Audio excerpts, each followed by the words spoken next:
Hey everyone, and welcome. Okay, let's just admit it. It's that time of year. You've got a huge project due, or maybe a final exam that feels like it's going to decide your entire future.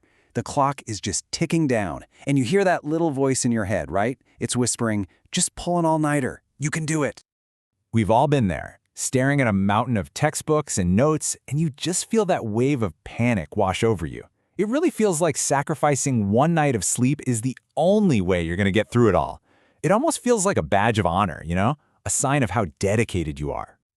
But what if I told you that that go-to strategy, that last-ditch effort, is actually seriously working against you?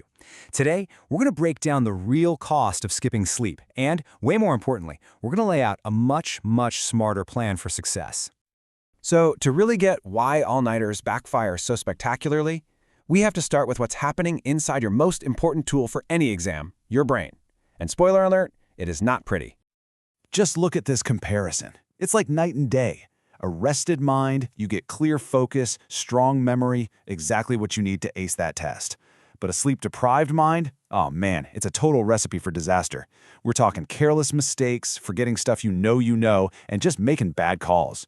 You're basically taking the sharpest tool in your toolbox and dulling it right before the big job.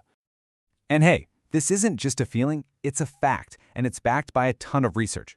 The National Sleep Foundation found this direct link between not sleeping and performing poorly. Turns out, all that information you crammed in overnight, your tired brain just can't grab it when you need it. And it gets worse. It's not just about what you can remember. Skipping sleep sends your emotions on a total roller coaster. You get more irritable, you're way more prone to mood swings, and your anxiety just skyrockets. That makes it incredibly difficult to manage the stress of an exam, let alone actually focus on the questions in front of you. But the damage isn't just in your head. As we're about to see, your entire body pays a really heavy price when you decide to push through the night. First up, your immune system just takes a massive hit. There was this one study from UC Berkeley that found that even a single night of bad sleep can weaken your body's defenses. That makes you way more likely to catch that cold that's been going around the dorm.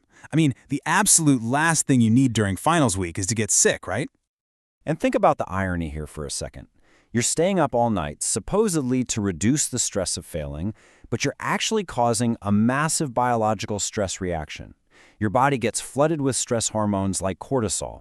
That's what fuels that jittery, anxious feeling and makes it even harder to deal with the pressure.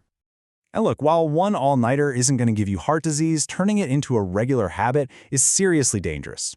Chronic sleep deprivation is linked to a much higher risk of developing some really serious long-term health problems. We're talking heart disease, diabetes, obesity. It's a habit with a very high cost. Okay, that was a lot of bad news. But here's the good news. You can absolutely break this cycle. So let's walk through a proactive plan to make all-nighters pretty much a thing of the past. This right here, this is your new playbook. And it's not complicated at all. Start early.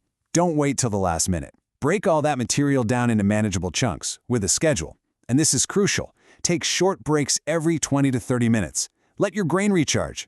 And of course, prioritize getting a solid 7 to 8 hours of sleep. It's not a luxury, people. It's literally part of the study process. And remember, studying effectively isn't just about what you do at your desk. It's about building a whole support system for yourself. Fuel your body with healthy food, manage that stress with some exercise or yoga, and please, don't be afraid to lean on other people, whether it's a study group or just asking your professor for help. You are not in this alone. Now, let's be realistic for a second. Sometimes, despite our best intentions, an all-nighter just feels unavoidable. Life happens. So if you absolutely have to do it, there's a way to at least minimize the damage. Think of this as your academic first aid kit. Try to bank a few hours of sleep before you start your marathon session. Trust me, it's way better than nothing. As you're working, get up, move around, stretch, and please, for the love of all that is good, step away from the energy drinks and pizza. Opt for healthy snacks and tons of water to keep yourself going without that awful crash later. So ultimately, here is the bottom line. This is what I want you to take away from all this. View the all-nighter for what it really is, an emergency escape hatch, not a planned route to success. Real, sustainable success is a marathon, not a sprint, and it's fueled by rest, not by pure exhaustion. So, I'll leave you with this question to think about. After hearing all this, what's just one small thing you'll do differently to get ready for your next big deadline? Because beating the all-nighter habit for good, well, it just starts with one better decision.